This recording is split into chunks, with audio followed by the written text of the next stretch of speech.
Bienvenidos al podcast del día 4 de octubre. Un día como hoy hubo un golpe de estado. Sí, un golpe de estado. Estaréis imaginando ahí malvados señores franquistas. Pues no, no fueron malvados señores franquistas. De hecho, fue un golpe de estado de la izquierda. Un día como hoy, en 1934, salió elegido un nuevo gobierno, la CEDA, ¿vale? La derecha, en la República. Y hubo una revolución, porque cuando es la derecha es golpe de estado y dictadura, y cuando es la izquierda es revolución, que suena mejor. Una revolución en Asturias de la CNT con el apoyo del Partido Socialista Obrero Español. Muy democráticos ellos. Y volveremos a hablar del monotema de estos días, como podéis imaginar, que son los pactos, las negociaciones, pero también hay mucho que hablar, cuestiones relacionadas con Irene Montero, que va a tener que pagarle más a Rafael Marcos de lo que ella tenía previsto, más noticias también relacionadas con el Ministerio de Igualdad. Hablaremos también, hoy hay un par de noticias de deportes, pero lo veremos brevemente, que España ha conseguido el Mundial, pero a costa de compartirlo con Marruecos y llegando a acuerdos con Arabia Saudí, que a lo mejor tiene que ver con lo de Telefónica. Vaya usted a saber. Tenemos también un par de noticias de economía, una de ámbito regional, que sería en Castilla y León, y otra que sería de ámbito internacional, porque vamos a hablar de otro de los grandes mantras que se están extendiendo últimamente, que es el clima cambiático, que no cambio climático. Cambio climático ha habido siempre, hasta en la época de los dinosaurios. Hablamos de este relato de que Europa, no el resto del mundo, no China, no Rusia, no Estados Unidos, Europa tiene que destrozar su industria y su ganadería. Tenemos también otras noticias que tienen que ver con la promoción de Óscar Puente, que lo vamos a ver, este que salió, que la lió en el AVE, que supuestamente la habían acosado y ha puesto una denuncia y salió ante los medios diciendo que se ha sentido muy agraviado. Vamos a ir viendo todas las noticias de hoy, que como digo son unas cuantas. Y empezaremos por esta. Irene Montero huye de la prensa y deja que PAM culpe a los negacionistas del repunte de asesinatos de mujeres. Que sepáis que justamente de esto tenéis vídeo en el canal principal LinceTV, Política y Noticias. Es el vídeo que ha salido hoy, día 4. La miniatura os la voy a enseñar ahora para que sepáis qué vídeo es. Es este de aquí que pone el comité de Charos y que se llama Crean comité de Charos para desviar la atención, donde se habla de que por más que están haciendo cumbres, pues no consiguen rebajar el número de mujeres que pierden la vida a manos de su pareja hombre, porque si es al revés, si es un hombre que pierde la vida a manos de una mujer, no les interesa. Si es una mujer que está dentro de una pareja lésbica, tampoco les interesa. Lo mismo se puede decir de los gays. Solo interesa cuando es una mujer a manos de un hombre. Y por más que hablen de machismo, de misoginia, que den cursos, que den charlas, no consiguen rebajar las agresiones. De hecho, van en aumento, como hemos visto en otras ocasiones. Y además, la parte más graciosa es que han decidido culpar a Vox. Como lo oís, es culpa de Vox, que no gobierna. Parece ser que la ministra de Igualdad es Pepa Millán, o no lo sé muy bien cómo es esto, ¿no? O Carla Toscano debe de ser la ministra de Igualdad, que le echan la culpa a Vox. Irene Montero huye de la prensa y deja que PAN culpe a los negacionistas del repunte de asesinatos de mujeres. Como nota curiosa, la intervención dura aproximadamente 20 minutos, yo me la he visto porque es mi trabajo, si no, porque me pagan, o sea, porque gano dinero con ellos, si no, no vería estas cosas, como podréis imaginar, y realmente Victoria Rosell tampoco ha hablado demasiado. Ha sido Ángela Rodríguez Pam la que se ha encargado de dar explicaciones a la prensa. No solo han culpado a Vox y han hablado de los negacionistas, sino que incluso han culpado a Isabel Díaz Ayuso, han echado la culpa a las comunidades autónomas y han dicho que es porque los demás poderes públicos no llevan a cabo medidas proactivas. Que lo que pasa es que, claro, desde el Ministerio de Igualdad lo estaban haciendo todo muy bien, pero claro, como en los psicólogos o en los colegios o en otros sitios no preguntan, pues entonces ¿cómo van a saber cómo prevenirlo? No es broma, os prometo que esto ha ocurrido. Es el resumen de 20 minutos de intervención para no decir nada, de hablar mucho, echar la culpa a los demás. No han entonado el mea culpa, no han dicho que van a intentar trabajar más, no han dicho absolutamente nada de eso. Se han lavado las manos, a lo Pilatos, se han lavado las manos y han escurrido el bulto. Y os comentaba que Victoria Rosell ha hablado poco. ¿Por qué Victoria Rosell ha hablado poco? Lo tenéis en mi vídeo. Yo os recomiendo que lo veáis, mejor explicado, todo con los artículos de prensa y tal. Pero en resumidas cuentas, ha otorgado a su pareja un contrato menor de 12.000 euros a dedo. Para que veáis, puro nepotismo. Entonces, ella está asumiendo que esta semana le van a intentar preguntar del tema, que le va a tocar dar explicaciones, que lo que ha hecho no está del todo bien. Yo imagino que sabrá que no está del todo bien. Habida cuenta además de que ella es jueza, y entonces han dejado que sea Ángela Rodríguez Pan la que hable. Irene Montero ni ha aparecido, es la máxima responsable, pero ¿para qué va a salir ella a hablar? Y en eso ha quedado todo, básicamente. Y así os ahorro ver 20 minutos, que es de pérdida absoluta de tiempo. La ministra de Igualdad se esconde de nuevo tras su número 2 para evitar dar la cara tras uno de los peores meses desde que existen recuentos. Por favor, absteneros de hacer chistes de que es fácil esconderse detrás de Ángela Rodríguez Pam. Tras superar el medio centenar de mujeres asesinadas a manos de sus parejas o exparejas en lo que va de año, yo os recuerdo que acabamos de abrir octubre y que la media suele ser de 55, es decir, que en 10 meses, menos de 10 meses, porque acabamos de abrir mes, ya se ha superado lo que suele ser la media anual, desde que está Irene Montero no hace sino aumentar. El Ministerio de Igualdad ha vuelto a convocar este miércoles el Comité de Crisis en materia de violencia de género, que esto está muy bien porque han salido a hablar a las 3:30, con lo que me imagino, por la hora que era, que se habrán reunido allí, habrán pedido bogavante o langosta o caviar. Bueno, no, porque estas se supone que compran en la garbancita ecológica. Pues habrán pedido tofu, habrán pedido estas cositas, se habrán comido, se habrán tomado el té, como las maripijas que son, y habrán estado ahí bien a gustito y luego han salido a dar las explicaciones pertinentes, que era básicamente que la culpa es de Ayuso, de las comunidades autónomas, de los psicólogos, de los profesores y de Vox. Ya está, ellas lo hacen todo muy bien, ellas jamás se equivocan. Irene Montero ha evitado una vez más comparecer ante la prensa para dar cara ante unas cifras que no vienen sino a demostrar la ineficacia de su cartera, que cuenta con la partida más alta de la historia para luchar contra esta lacra. Que una de las cuestiones que todos nos preguntamos es por qué cuando aumenta el número de carteristas o aumenta el número de homicidios o aumenta cualquier otro tipo de actividad criminal, eso depende del Ministerio del Interior. En este caso lo ostentaría Fernando Grande Marlaska, con el anterior gobierno lo ostentaría Zoido cuando estaba Rajoy, pero de repente para esto no, esto es distinto. Aquí no es comentar a la Dirección de Policía Nacional y Dirección de Guardia Civil qué medidas han de tomar, no es hacer un análisis de todas las casísticas, no es intentar hacer una labor de prevención, no. Aquí depende de un ministerio fuertemente ideologizado como es el Ministerio de Igualdad, en lugar del Ministerio del Interior, que es quien se supone que entiende de cómo evitar crímenes. Básicamente todos los demás crímenes se atajan de esta manera, pero este concretamente no. Esto se hace con chochocharlas y con deconstrucción de la mujer y con investigar el machismo en la prehistoria y con financiar películas feministas en Etiopía. Así es como se arregla este problema. Es maravilloso, es una cosa increíble. En su lugar ha vuelto a ser la secretaria de Estado Ángela Rodríguez Pim Pam Pum, la delegada del Gobierno contra Violencia de Género, Victoria Rosell, las que han tenido que atender a los medios. Con 2 horas de retraso, la número 2 de Igualdad comenzaba su intervención reconociendo que el pasado mes de septiembre ha sido, sin paliativos, uno de los peores meses desde que existen recuentos, pero lejos de hacer autocrítica, ha repartido las culpas entre aquellos a los que tacha de negacionistas y el resto de instituciones del Estado, incluyendo a los profesores y a los médicos. Balones fuera. Creemos que abandonar el negacionismo es fundamental para salvar vidas. No somos negacionistas. Nadie niega que haya hombres que matan a sus mujeres o exmujeres. No lo niega absolutamente nadie. Lo que estamos diciendo es que no nos parece bien que se vulnere la presunción de inocencia de los hombres, que se atente contra la igualdad ante la ley y más especialmente que, si esa ley se supone que es tan buena, la ley Biogen, no ampare también a los gays, a las lesbianas, a los ancianos, a los niños y a los hombres hetero. Esa es la parte que no entendemos, la parte que se nos escapa. Lo que no compramos es que haya que criminalizar a los varones cis, heteronormativos, blancos y todas las etiquetas que les ponéis. Eso es lo que no estamos de acuerdo. No es que neguemos que haya hombres que maten a sus mujeres, nadie niega eso.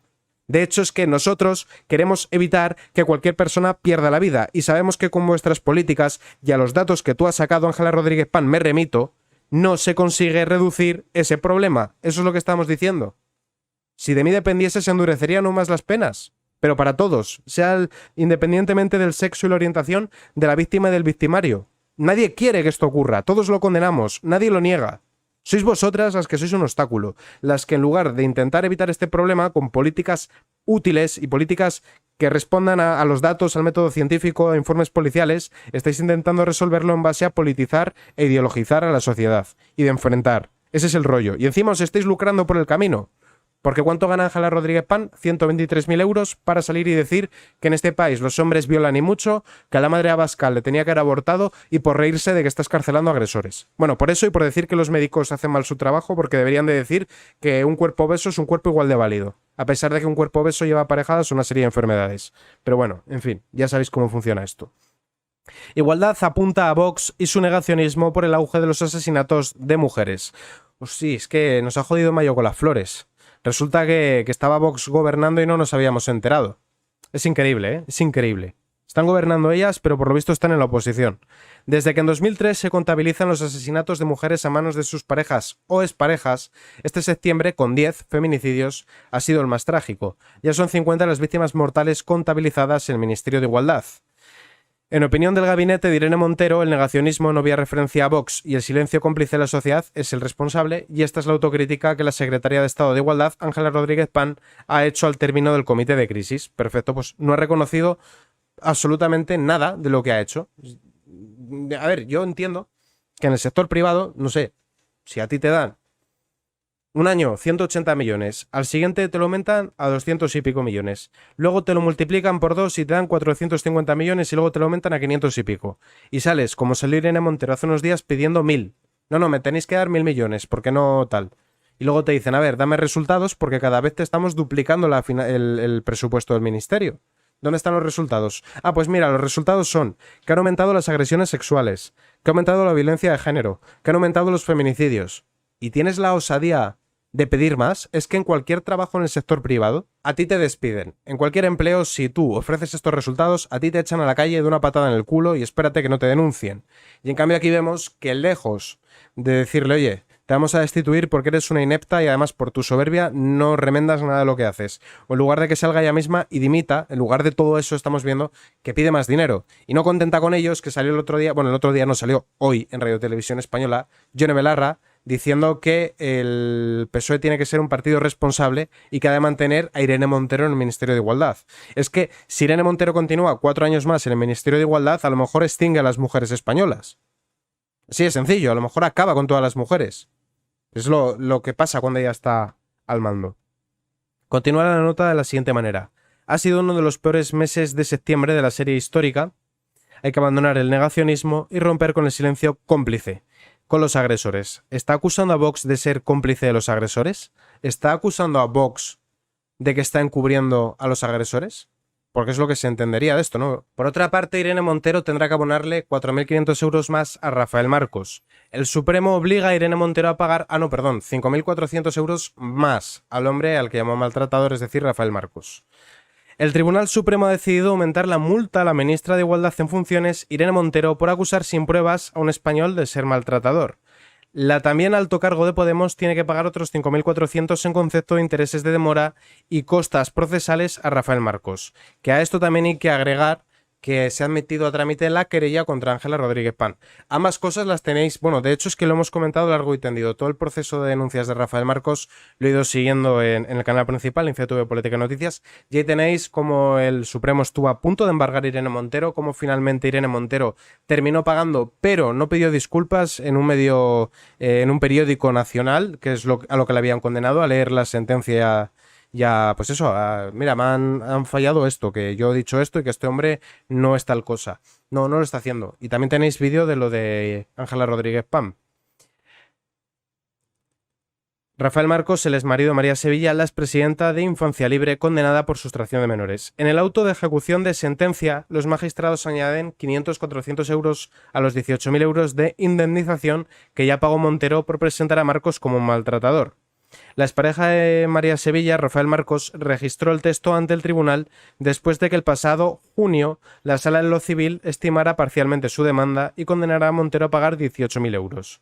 Marcos demandó a Montero por estas palabras pronunciadas durante la inauguración de la nueva sede del Instituto de las Mujeres, donde habló de madres protectoras y que debía de ser capaz de proteger a estas mujeres que se protegen a sí mismas y a sus hijos de la violencia machista. ¿Y dónde está el punto? En que quién es la pareja de María Sevilla, Rafael Marcos, entonces de manera implícita estaba acusándole de ser un maltratador.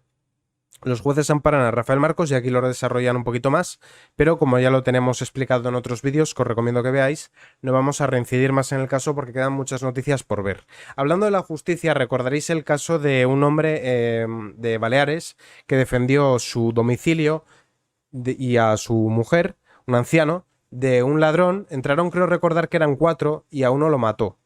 Que si no hubiesen entrado a robar, no hubiese ocurrido esto. Bueno, pues le habían condenado a ingresar en prisión, pues que sepáis que hay una buena noticia y es que se va a repetir el juicio, ¿vale? Se repetirá el juicio al anciano de Palma que mató a un ladrón defendiendo su casa. El juicio al anciano de Palma, que mató a un ladrón que asaltó su casa en Porreres, se repetirá tras declararse nulo el veredicto. Por cierto, que sepáis que fue quienes le condenaron. Fue, ¿cómo se llama? No me viene la palabra. Que cuando ponen a gente de la sociedad civil, no me viene el nombre. El jurado. Fue el jurado el que le había demandado. O sea, el que le había condenado. En concreto, la presidenta del tribunal del jurado ha dictado un auto en el que declara la nulidad del objeto de dicho veredicto. Según la resolución, dado que se procedió a la disolución del jurado, se acuerda la retroacción de las actuaciones al momento procesal oportuno a los efectos de repetición del juicio oral. El pasado 22 de septiembre, el jurado popular concluyó por 5 votos a favor y 4 en contra la culpabilidad del anciano. Que es que encima es que les habían pegado y de todo. O sea, es que es una sentencia que no había por dónde cogerla. 3 días más tarde, por parte del Ministerio Público, se presentó un escrito interesando la nulidad del veredicto, toda vez que, debido a un error material en la redacción del objeto del veredicto de culpabilidad, no se alcanzó el número de votos necesario para la declaración de culpabilidad del acusado. En el auto, la jueza ve claro que el objeto del veredicto contiene un error insalvable. Y continuando con otras noticias, la Audiencia Nacional ordena la detención de Chapote por el asesinato del juez Terol. La Audiencia Nacional ha publicado esta mañana una nueva orden de detención contra los jefes de ETA, Gachelu, conocido como Chapote, y Ainhoa Múgica, Juan Antonio Olarra y Juan Luis Rubens, por su presunta implicación en el asesinato de Francisco Querol, magistrado del Tribunal Supremo. Como ha informado la Gaceta esta mañana, un informe de la Comisión General de Información ha señalado a la cúpula de la banda terrorista como artífice de todos los asesinatos. Esto habrá que ver porque, bueno, luego dirá, sí, siempre sale el típico tonto, Bildu no es ETA, pero luego resulta que llevan a condenados de ETA en sus listas. Bildu no es ETA, pero luego resulta que piden que los presos de ETA vayan a cumplir condena a País Vasco para que cumplan el tercer grado. Bildu no es ETA, pero el otro día salió Óscar Matute comparando con Nelson Mandela a los etarras. Pero Bildu no es ETA, ¿no? Siempre te sale el típico listo, Bildu no es ETA, vives en el pasado, que son los mismos que hablan todo el día de Franco. ¿Qué pasa? Que esto podría llegar a complicarle a Pedro Sánchez las negociaciones con Bildu, a la que necesita su apoyo para salir investido presidente. Sánchez y Yolanda Díaz no tienen discrepancias en la amnistía, pero se dan todo octubre para el pacto. Tenéis un vídeo que os recomiendo que veáis, que al principio supuestamente eran rumores, pero al final acabó cobrando fuerza por las propias declaraciones de Sumar. Y es que parece ser que Ada Colau querría ser ministra de Vivienda, mientras que Mónica García, médica y madre, querría ser ministra de Sanidad. Los detalles los tenéis recogidos en este vídeo de aquí. Posibles ministros de Sumar para apoyar a Sánchez en la coalición, en mi canal principal. Y por cierto, que sepáis que el tercero, el que está aquí con un interrogante que está de tapadillo, ya os digo cuál es, sería Íñigo Errejón.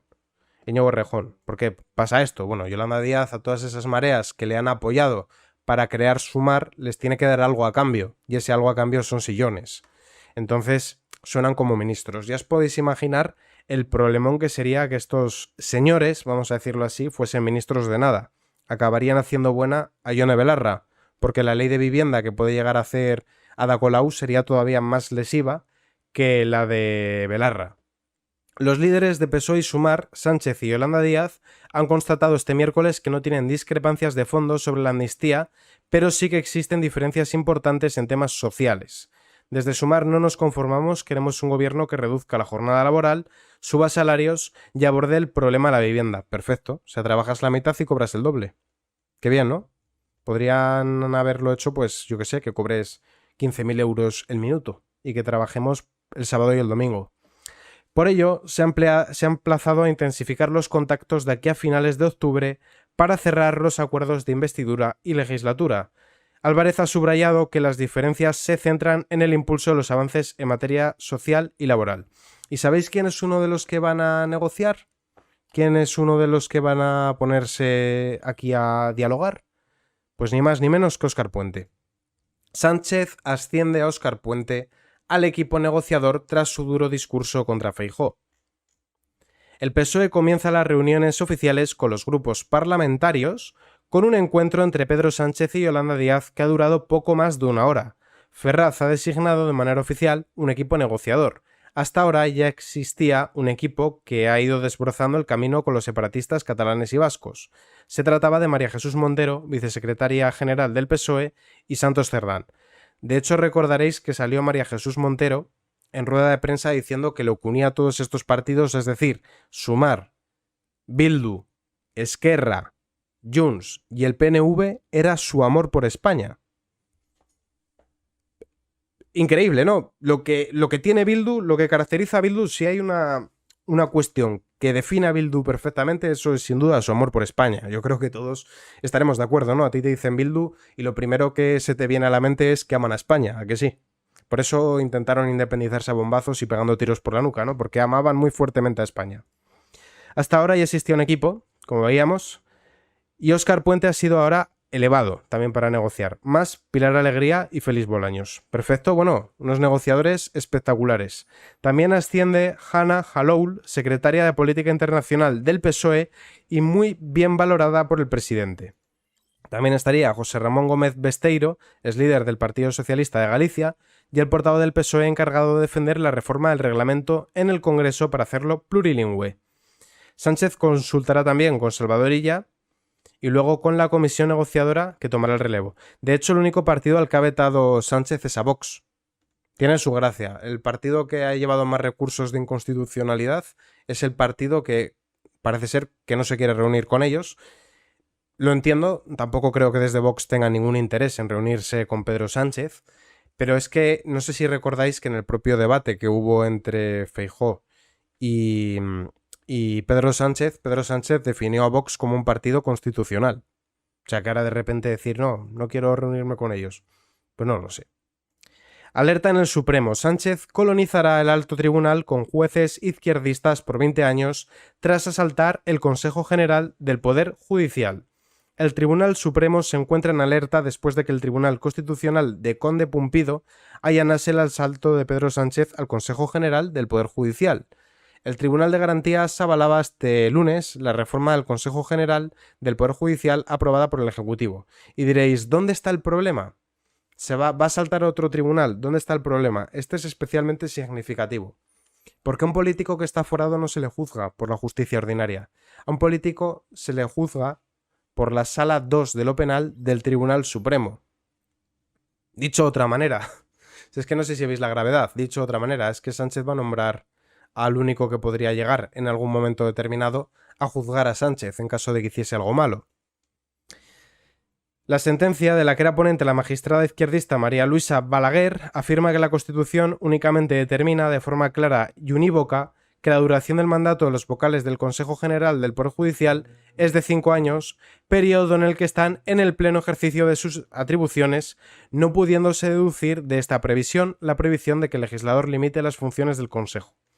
Fuentes del Supremo consultadas por Libertad Digital afirman que tras la decisión del Constitucional, el Ejecutivo solo tiene que reformar la ley sobre las mayorías necesarias para renovar los vocales del Consejo General del Poder Judicial.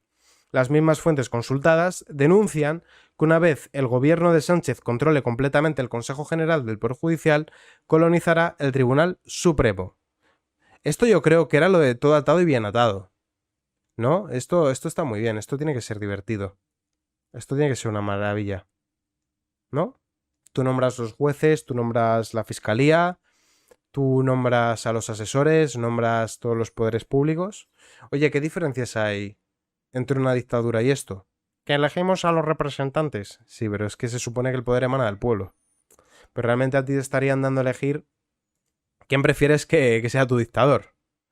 El número 2 del PSOE viaja en secreto a Francia a reunirse con Puigdemont. Fue de los últimos pasajeros en subir al avión.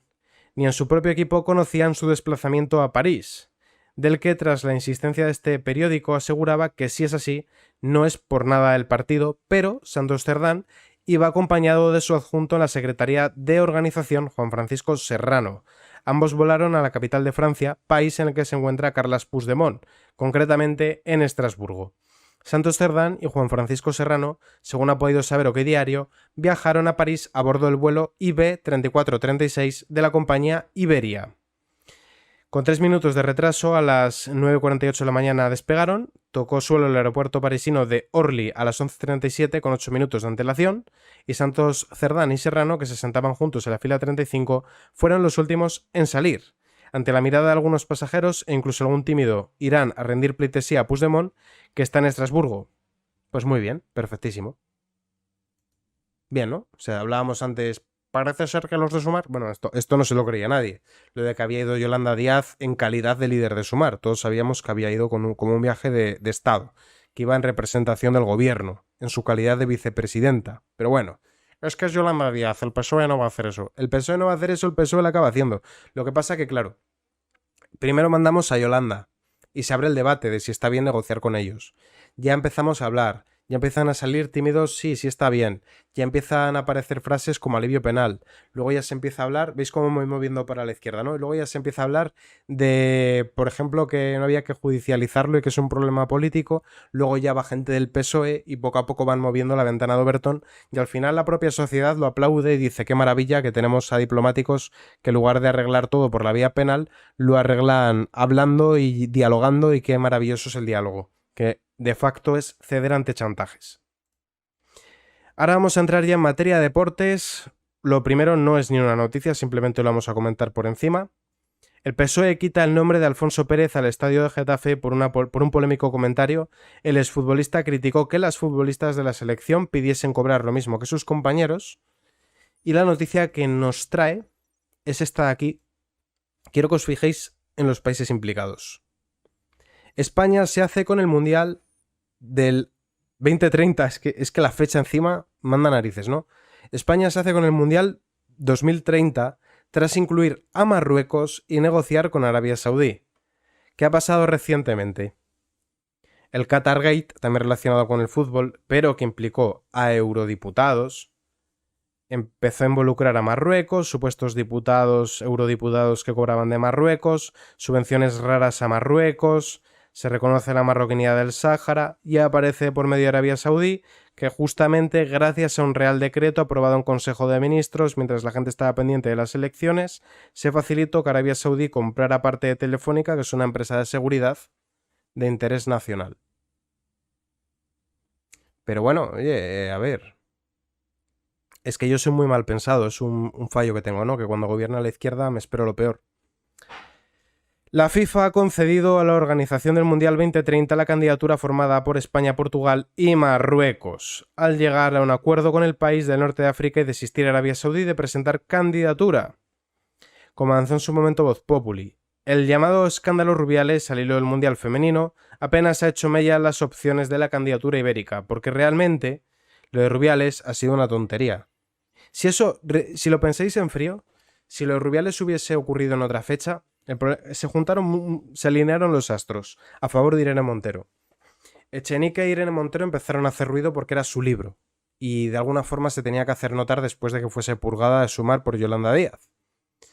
Y fíjate que coincidió con que los medios no tenían de qué hablar porque era temporada veraniega y estaban escasos de contenido, y vieron que el chicle de Rubiales se podía estirar bastante. Y lo que hubiese sido en otro contexto una tontería, a la que nadie hubiese prestado atención, y al hecho de que Rubiales tenía escándalos mucho peores me remito, pues le vino bien a Irene, y al final acabó convirtiéndose en un auténtico culebrón.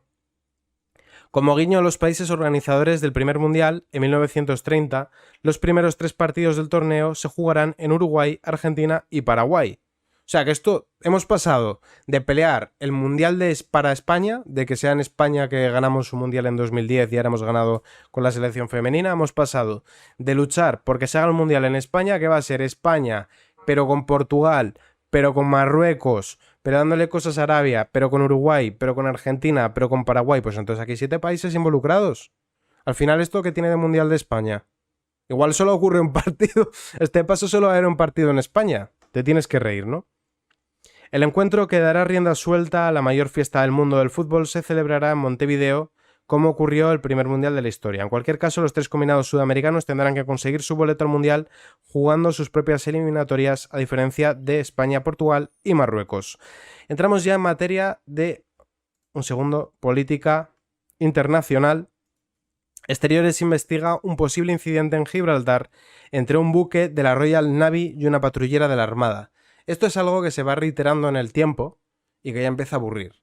Cuando no están hostigando a las lanchas de la Guardia Civil que están persiguiendo a narcos o a traficantes o contrabandistas, están molestando a los pescadores y cuando no esto otro. Ya aburre, ¿no?, las continuas provocaciones de los ingleses a España. Los encontronazos entre las autoridades españolas y las de la Roca han sido una constante durante las últimas semanas en un momento en que los procesos electorales han paralizado las negociaciones dirigidas a crear un teórico espacio de prosperidad compartida. Es que no hay nada que compartir porque no pintan aquí nada los ingleses, pero bueno. El Ministerio de Asuntos Exteriores analiza un eventual incidente producido este martes entre un buque de la Royal Navy y una patrullera de la Armada Española.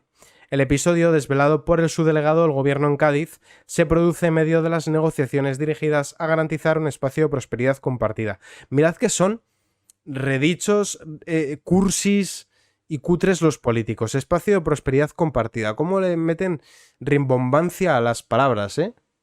En vez de negociaciones, no, espacio de prosperidad compartida. El episodio tuvo lugar este lunes 2 de octubre en el transcurso de unas maniobras militares organizadas por el Reino Unido. Según indican fuentes de seguridad a Voz Populi, un patrullero británico, el HMS, interceptó a otro español. Y además es que me llama la atención que nosotros no podemos hacer maniobras en Ceuta o Melilla porque eso sería provocar a Marruecos, a pesar de que Marruecos existe desde 1957 y que Ceuta es una plaza que fue refundada por portugueses y Melilla por castellanos y que llevan perteneciendo 5 siglos al Reino de España. Y en cambio, de repente eso no lo podemos hacer. Y lo de Gibraltar, que eso fue maltratado por la guerra de sucesión, que se quedaron los ingleses con Menorca y con Gibraltar. Menorca lo devolvieron, Gibraltar todavía lo están robando. Ellos sí pueden hacer maniobras allí. Y no pasa nada, incluso interceptar a nuestras embarcaciones. Estos roces entre embarcaciones británicas y españolas son habituales. Cabe recordar que en fechas recientes se han registrado al menos otros 3 encontronazos. El Ministerio de Asuntos Exteriores ya elevó una queja al Reino Unido. Sí, pero los ingleses pasan de nosotros. Vamos a entrar ya en política económica. Vamos con una noticia de Castilla y León, luego con una internacional y cerramos con unas declaraciones de Vox.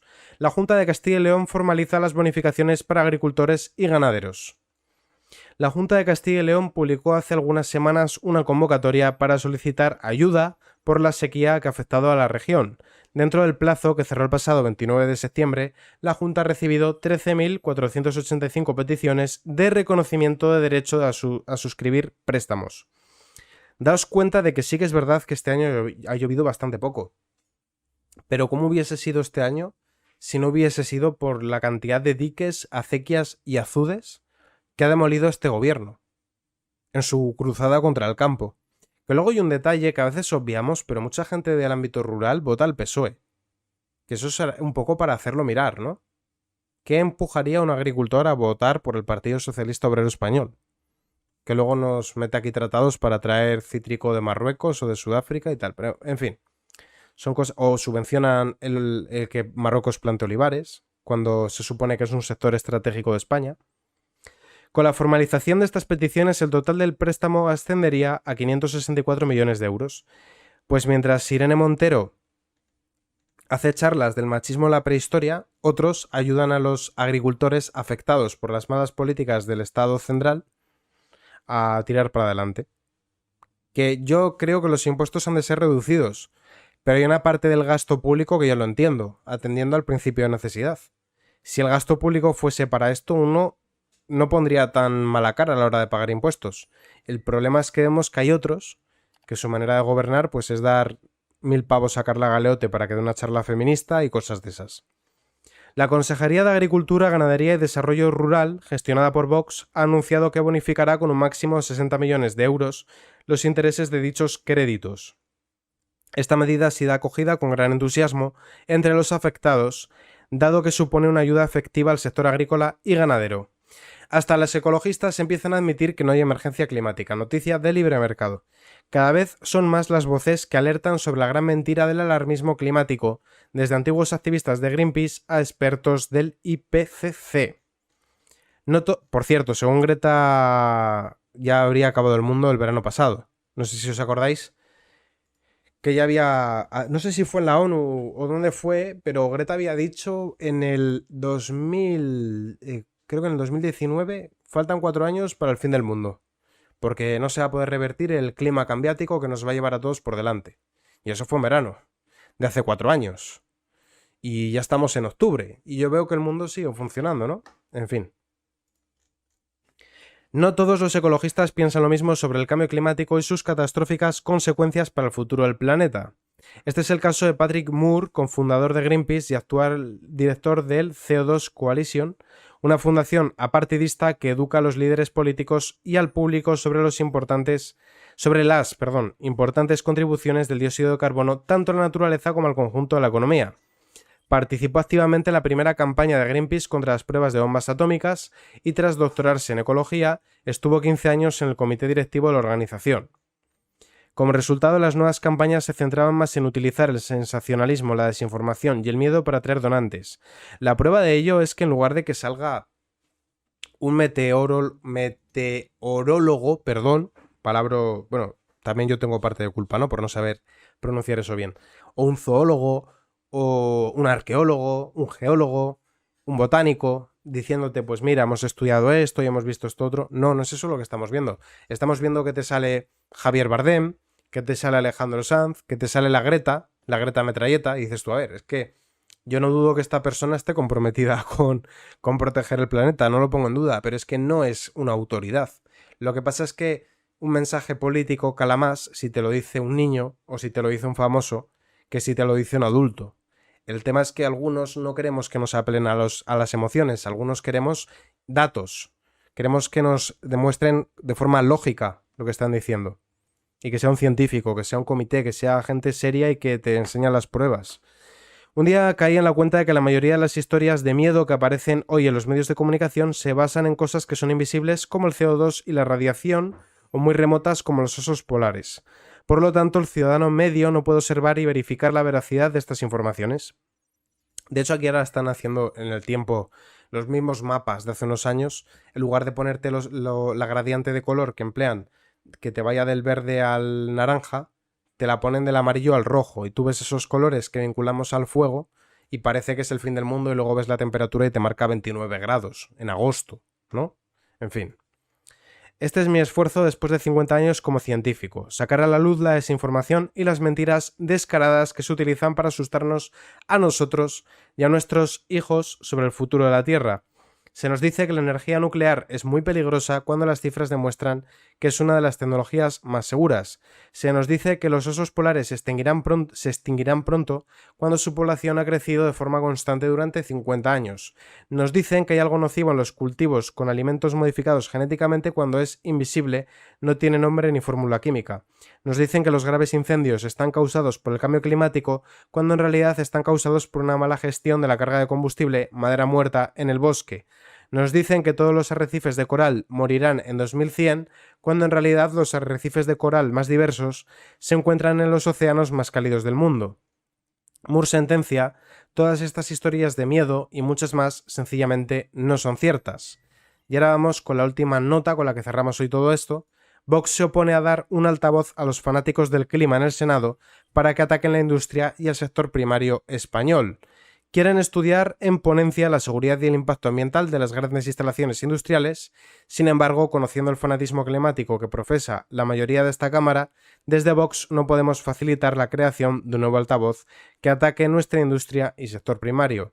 La senadora se manifestaba así durante el debate de la moción de Bildu y Esquerra para que se creen diversas ponencias de estudio destinadas a abordar temas de relevancia social y recuperar así los trabajos emprendidos en la legislatura anterior.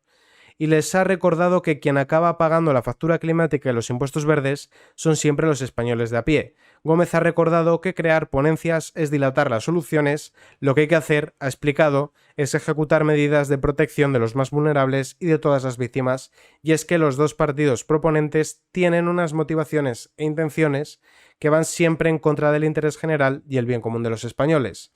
Y con esta noticia finalizamos el podcast de hoy, del día 4 de octubre de 2023.